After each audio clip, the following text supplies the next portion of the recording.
Selamat pagi, kami dari kelompok 10 akan mempresentasikan hasil diskusi kami tentang epidemiologi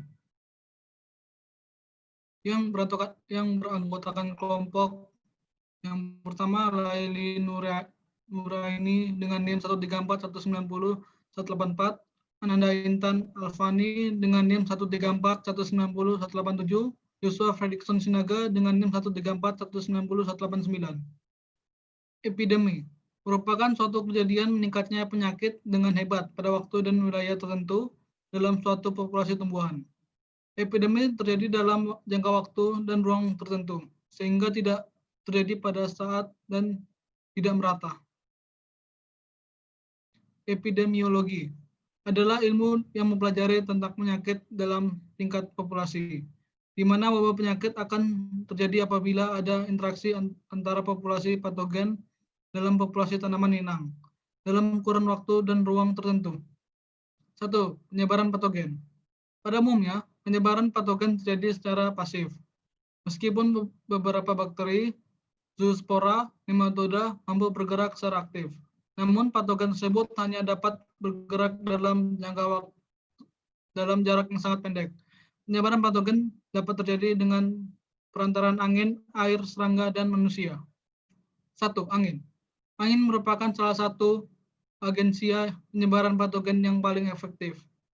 Angin dapat membawa spora jamur, bakteri, maupun partikel virus, baik berupa propagul patogen itu sendiri, maupun terangkut bersama dengan jaringan tanamannya. Angin merupakan agensia penyebar yang efektif dalam jangka pendek, namun tidak efektif dalam penyebaran jangka jauh. Karena pada umumnya, spora jamur akan mati karena kekeringan dan sinar matahari pada waktu menempuh perjalanan yang jauh tersebut. Yang kedua, air. Penyebaran patogen dengan bantuan air hanya bersifat lokal. Percikan air hujan maupun air irigasi yang dilakukan dengan cara penyiraman dapat memercikan spora jamur maupun bakteri.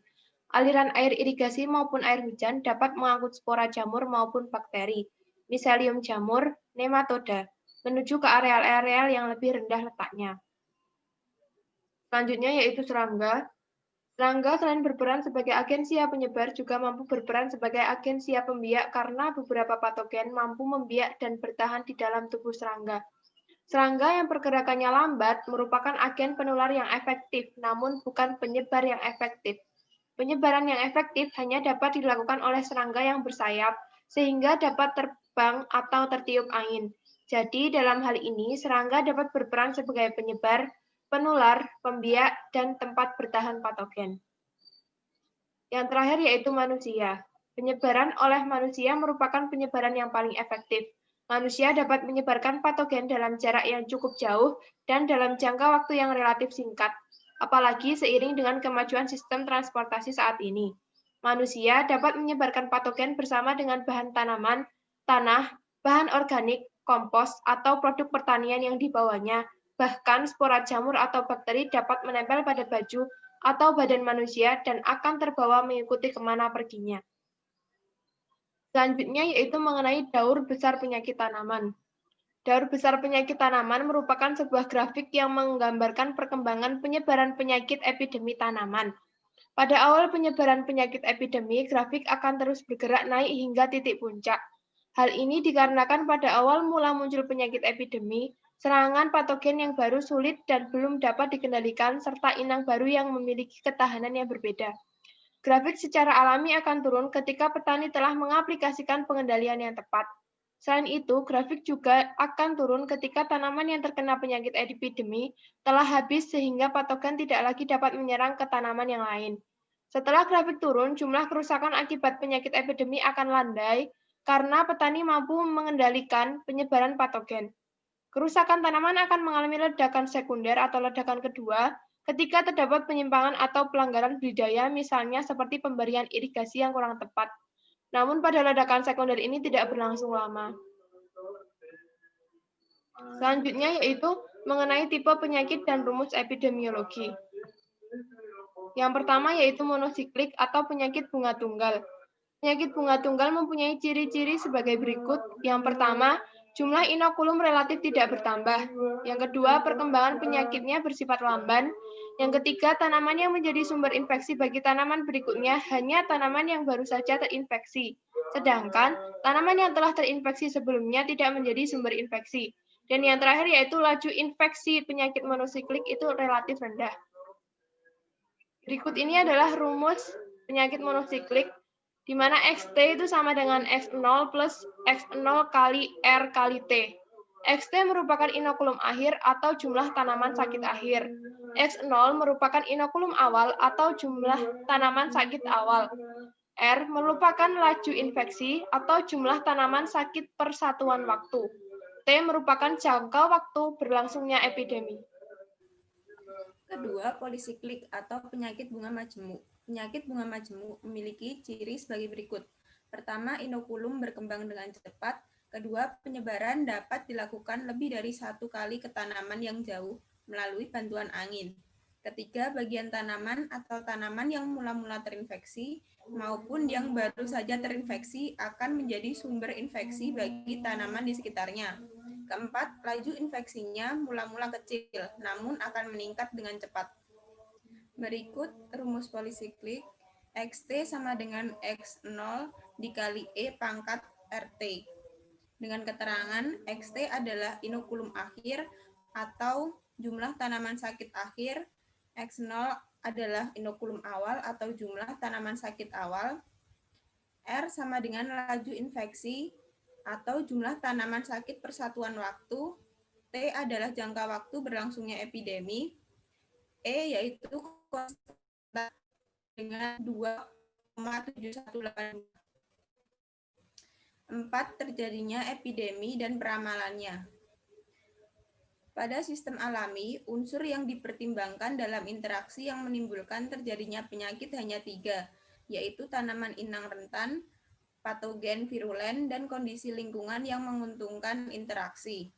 Interaksi ini telah umum digambarkan sebagai skema segitiga penyakit, sehingga konsep timbulnya penyakit yang menggunakan pertimbangan 3 unsur ini disebut konsep segitiga penyakit. Pada ekosistem pertanian, aktivitas manusia yang mungkin tanpa disadari dapat membantu timbul dan berkembangnya penyakit, atau bahkan sebaliknya. Secara efektif dapat menghentikannya pada kondisi yang mungkin secara alami menimbulkan epidemik.